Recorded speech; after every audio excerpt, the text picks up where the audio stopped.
কথা কেমন আছো? আমি ভালো আছি, সবকিছু ঠিকঠাক। ওই ক্লাস ঠিকঠাক মতো হয়েছে তো? ভার্সিটি কেমন? ক্লাস ভালোই চলতেছে। এখানে সব রুমগুলোতে এসি আছে, বুঝছো? তারপর সিনেমা হলের মতো বড় প্রজেক্টরে দেখায়। আর এখানকার পোলাপেনগুলো যা স্টাইলিশ, ইংলিশ বাংলা মিলাইয়া কথা কয়। কিন্তু কিন্তু কি? ওরা জানি কেন আমার দিকে হাসাহাসি করে, আমি বুঝলাম না। আরে তুমি বোঝো নাই, তুমি অনেক সুন্দর না, এই কারণে সবাই তোমার দিকে তাকাই দেয়।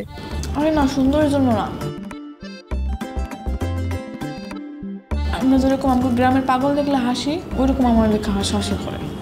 আরে ওইটা কোনো ঘটনা না। শোনো, তুমি যে সুন্দর এটা তুমি কয়েক মাস পরে টের পাবা। তুমি দেখো, আমি তোমার কইছি তো। মামি কেমন আছেন? কি খাইতে আছেন? পাউরুটি? আরে না, বার্গার। বার্গার কি? বার্গার কি স্বাদ? অনেক মজা। টক না মিষ্টি? তোর বেশি কথা বল, যা পরে কথা কব না। শোনো, এই যে তোমার দেখে কিন্তু আমার ভালো লাগে নাই, এটা সত্যি কথা কইলাম। তুমি আগের চেয়ে অনেক শুকাই গেছো। এই বার্গার টার্গার খেলে কিন্তু হবে না। আচ্ছা, আর কোনো সমস্যা টমস্যা হলে জানাইও। আচ্ছা।